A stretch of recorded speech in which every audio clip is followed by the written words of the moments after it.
So today I'm going to talk about object permanence and the holographic mindset. Sounds like a mouthful, doesn't it? So let me explain. If you've ever had kids or played with little kids, you actually know what object permanence is.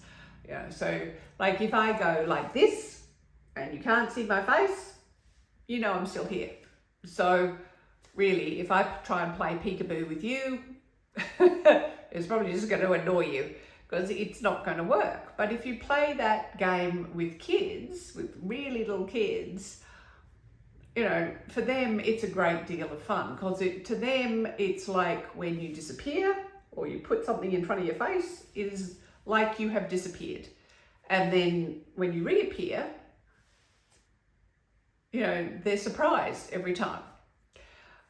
Because with really little kids, they don't have what in psychology they call object permanence. In other words, the child has not yet figured out that whether they can see the thing or whether they can't see the thing still exists. In other words, the object is permanent. Because obviously it has an independent existence of its own. So that's what object permanence is. It's knowing that something has its own existence and therefore is permanently there, whether you can see it or not. So, and the holographic mindset, so what is that? Well, it's the mindset you develop, obviously, when you study fractology, but it's also the mindset that we grow into the more that we use our intuition. The hologram, it's a thing in physics. It's understanding that this reality that we live in, it is very much like a hologram. And so as you develop the holographic mindset, sometimes in some spiritual traditions, they call it cosmic consciousness. It is more and more you are able to intuitively connect with all things.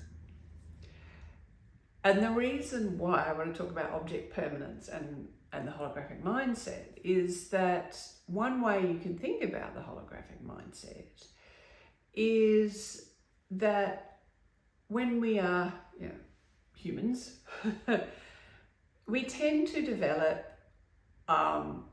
object permanence really, I guess, most easily around the things that we have personally interacted with. This is possibly why some people find it really hard to understand that we live on a globe, because the only globes that they interact with are, the biggest ball that they might interact with, might be a beach ball or something. So they don't really understand the existence of an object that they haven't interacted with in its entirety that way. So the thing is that as we develop our intuitive ability, we're able to connect to the reality of things in ways other than through our human senses. And because of that, as I said, it's one way that we can think about it is that through our intuition, we develop object permanence for all things, whether they're microscopic or they're of a galactic size.